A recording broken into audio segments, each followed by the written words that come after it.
Good morning, ladies and gentlemen, and welcome to the show on this October 11th, 2023, Wednesday. Thank you for tuning in. I'm glad to have you guys here. I got a lot to talk about in this war that's erupting. First thing I want to talk about is there's always an inflection point that starts a world war. If we take a look at the First World War, it was the assassination of Archduke Franz Ferdinand. There's a little picture behind my head there. He's riding along in a car, and they shot him. And that started World War I. I believe World War II was started with the attack of Pearl Harbor. Well, it was already ongoing, but I mean, really, American involvement started with the attack of Pearl Harbor by Japan. That's when it really got Americans into the war. They always have a starting point, something that starts them. And I'm starting to think now here that it's very possible.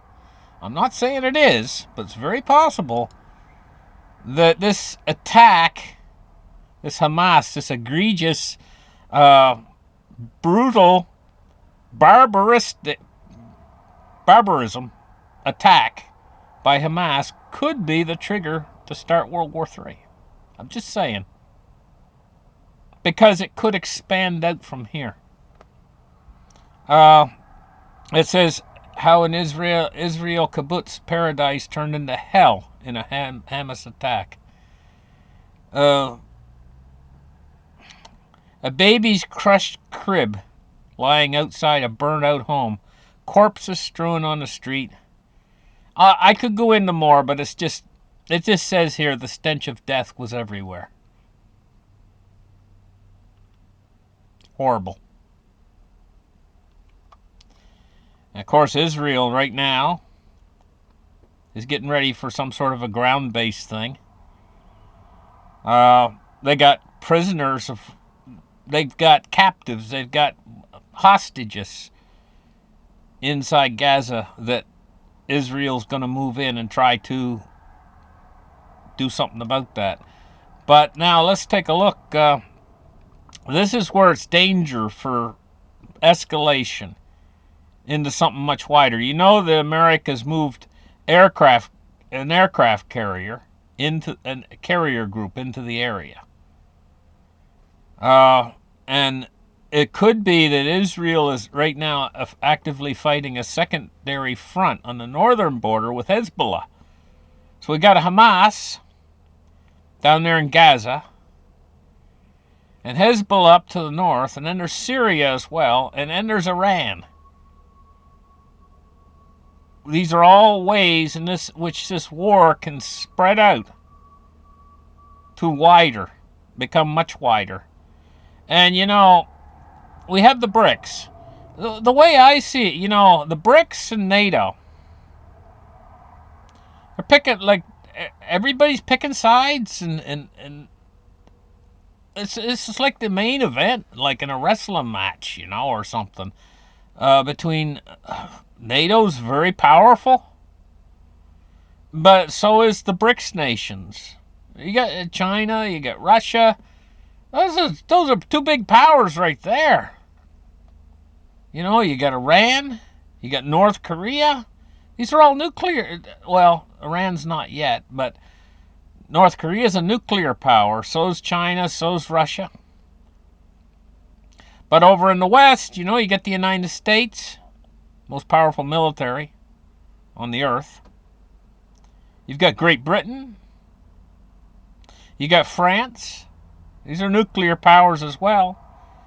And everything's lining up here. It's like, it's bad. Oh, this is bad. We got Hezbollah could be attacking, could be make a secondary front for problems for Israel on the northern border. And then, if that's not all, let me just take a look at this for a second. It says Israel Defense Forces IDF spokesman Colonel Jonathan Cornices has confirmed Wednesday that Israel fired rockets into the southern Lebanon for at least a second straight day.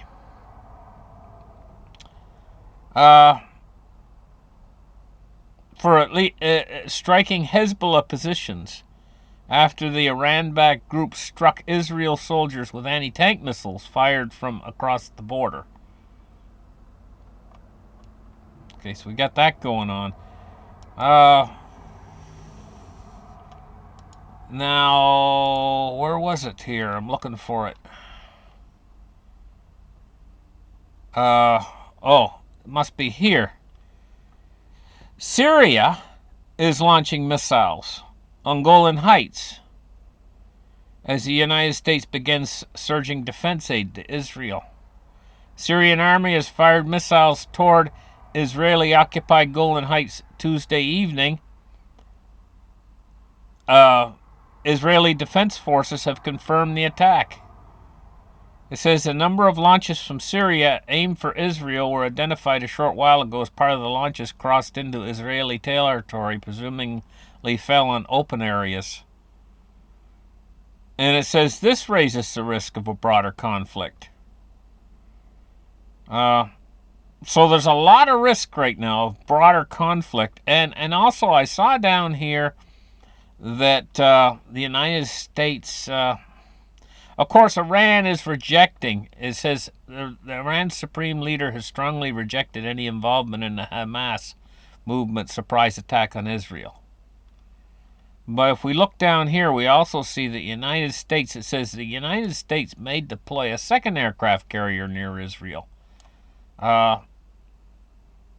It says, while there are yet no indicators that the U.S. will conduct anything other than a show of support with naval hardware dispatched near Israel, it will certainly be in a position to conduct some level of active intervention on Israel's side if ordered by the White House.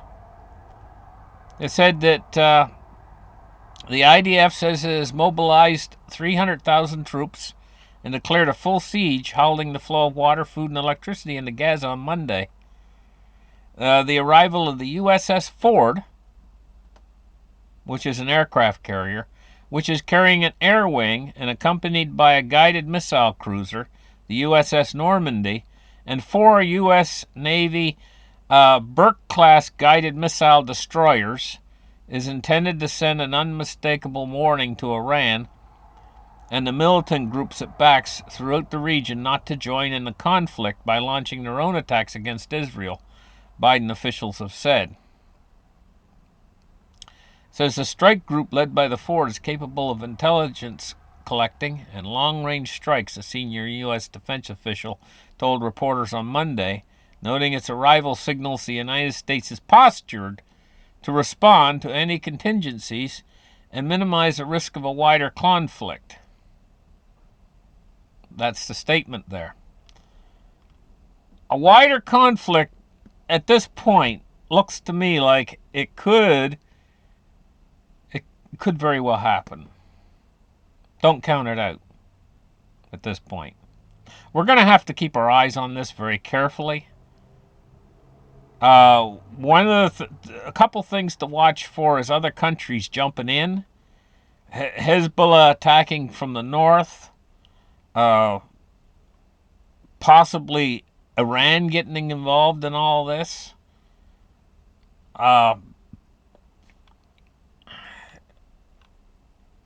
This is the way with war. War is like cancer. It's a big danger signal. If you went into the doctor and you all of a sudden they said you've been diagnosed with cancer, what are you worried about? If the cancer were to just stay there and stay like it is and not grow, you wouldn't be worried. Why you're worried is you're worried it's going to spread. And that's what you should be worried about with this war, that it's going to spread. And we already see it spreading. First it started over in a war over in with Russia, attacking Ukraine. And what do we see now? We see it metastasizing like cancer and spreading. It could encompass the entire world. Everybody fighting against everybody. Or east against west at the very least. And then what happens when it becomes all-out war? I mean, this is like the initial early stages. But when it becomes all-out war, then the gloves are off for these countries. And don't think for 1 minute that they don't have groups of enemy insurgents that they've positioned in other countries. They're sleeping. They're not. But when they get the call, these groups, they could attack infrastructure or anything. They could attack your internet. Not just by cyber attacks. We are so vulnerable. Say, well, Glenn, what are we vulnerable to? Well, we've become totally reliant upon electricity and the internet. And if it goes down, our telecommunications networks goes down. And these things, the internet and your telecommunications networks and your electrical grid and everything, are so vulnerable. And how do we know that Iran or some country like that hasn't stationed people? Because they've done it before, these other countries. Just think about 911 and what happened back then.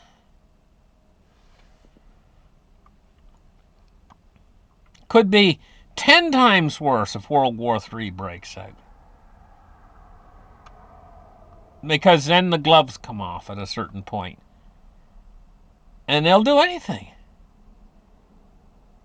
War is hell. And back during World... And then you got to think about gas, too. Think to yourself what would happen if this war widens out and the fuel doesn't get through the Strait of Hormuz. You know what it's going to look like in your neighborhood? You could be someplace down in Kentucky in a nice, quiet, peaceful little neighborhood, and you always just go down to your local store and get your gas, and you got your little grocery store you go to and stuff. And then all of a sudden, boom! They cut off the Strait of Hormuz. You go down to your little gas station because you only got a quarter tank of gas left or less than a quarter tank. And a big sign on the front of your gas station, out of gas. No gas today. And you say, well, Martha, I haven't got enough gas to get down to the other station that's 30 miles the other side of whatever. And she says, well, you should have thought of that. You saw this war coming. Why didn't you keep your tank full? Why didn't you have a couple spare gas cans full out in the garage? Back when it was only $4 a gallon. Because now it's $12 a gallon and you can't even get any. This is what we might be facing. And then what about food and groceries and stuff? Might have problems getting that too during war. And they might say you might go into the grocery store when war's on and you're going to buy some stuff. Say, how many cans of soup are we going to need this week, Martha? Are we going to have soup a couple times? Well, she says get 4 cans of soup. You get in there and you go to the soup aisle and there's a big sign that says rationed, 1 can per customer. And then you're like, well, I haven't got enough gas to get back to this store because the gas stations are all closed. And I can only get 1 can and I need 4 cans. So you're going to end up going without soup for about half of the week. Because they'd only let you have 1 can. All kinds of little problems like this will crop up if we go to war. And then you got to think about something else. Say the world does go to war over in the Middle East. Say it just blows up like the whole thing just a hot mess. Every country in the Middle East fighting every country in the Middle East. The United States right in the thick of it. Can you imagine? Israel right in the thick of it. All the Allied forces right in the thick of it. It might not. It might not go nuclear. It might just go like that for a long time, and then China might say, "Well, this is our opportunity." Well, the Americas stuck on two fronts right now.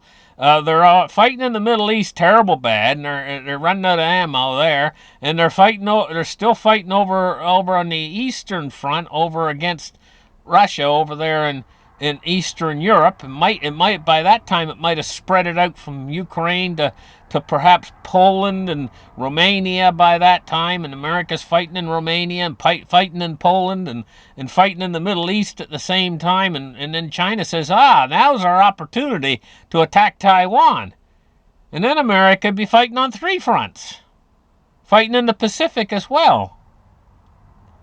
Then you really see things start to go haywire with your life. Rations could get so tight. I mean, during World War II, you were only allowed 3 gallons of gas a week. Can you get by on 3 gallons of gas a week? And it might be worse this time. It might only be a gallon a week. Might pay a fella to go out and get himself an electric bicycle if you can't get any gas. At least you can get a little bit of someplace. You might not have any electricity, for crying out loud. Might pay you to have a few solar panels to charge your electric bike. Otherwise, you might be walking. Or worse. And then what? And then say they do get embroiled in this massive fight over there in the Middle East, and it's all conventional. What I mean by conventional, I mean they're not using nuclear weapons. They're using, the standard weapons of war that they've used for hundreds of years. Bombs and stuff. And bombs and bullets, B's and B's. It might stay that way for a long time, but in the end, what'll happen is one or the two sides will start to win. And then the side that's facing a ground invasion is going to say, hey, you know what? We're not going to be ground invaded, not as long as we got 1,000 nukes over here. That's why I say toward the end of the war is the biggest danger nuclear then at that point. Oh my gosh, the world's a total mess.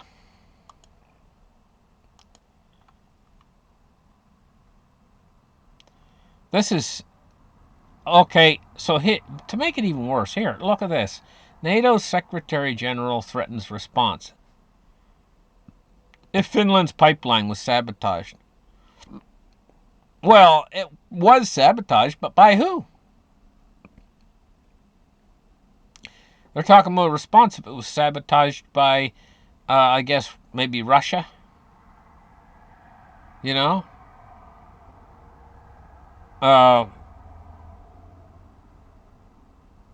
Stoltenberg says he also plans to meet with defense ministers in Brussels and discuss more about the pipeline leak.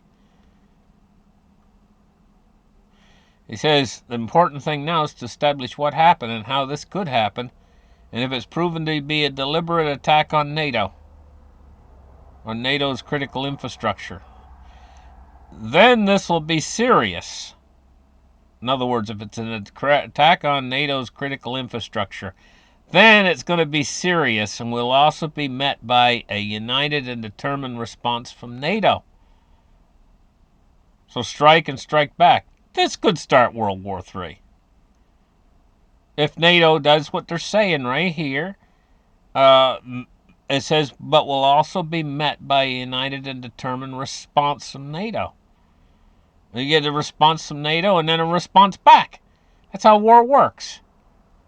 Reminds me of that old Laurel and Hardy thing where Laurel and Hardy it was called tit for tat, where the two shop owners were right next door to each other, and selling stuff, and they had a little tiff, a little argument, and first one guy went into the other guy's shop and he destroyed a little something. It wasn't something of much value, but he smashed it. And he went back to his own shop. And the other guy followed him over. The guy got the little thing destroyed, and he smashed something a little bit bigger.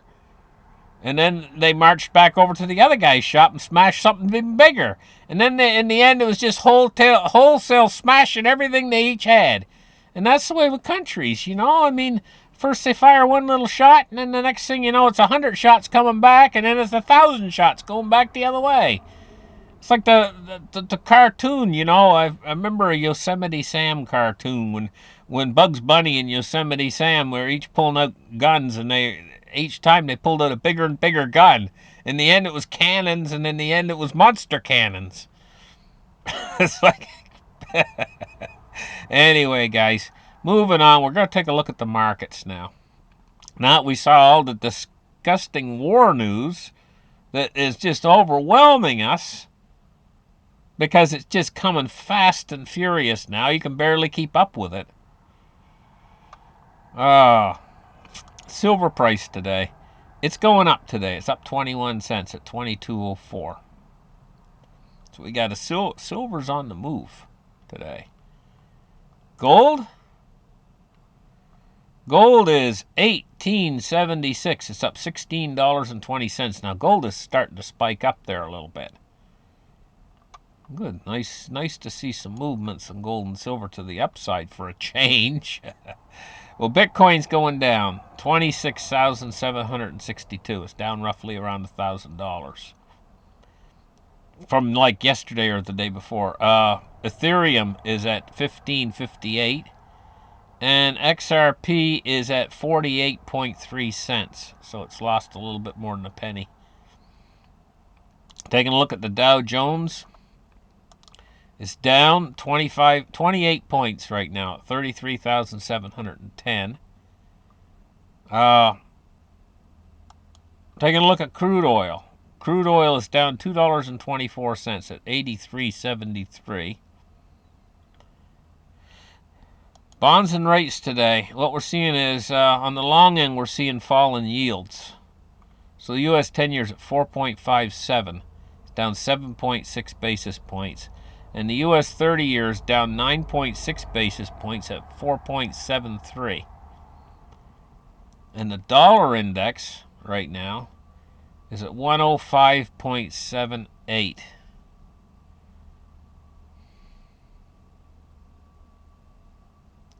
Terrible.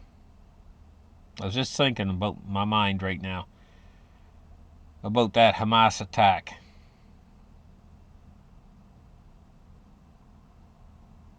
What they did, people were in that concert, you know, and they were enjoying themselves and having fun, laughing and giggling and everything else. And they come in there and they turned it into a frickin' nightmare.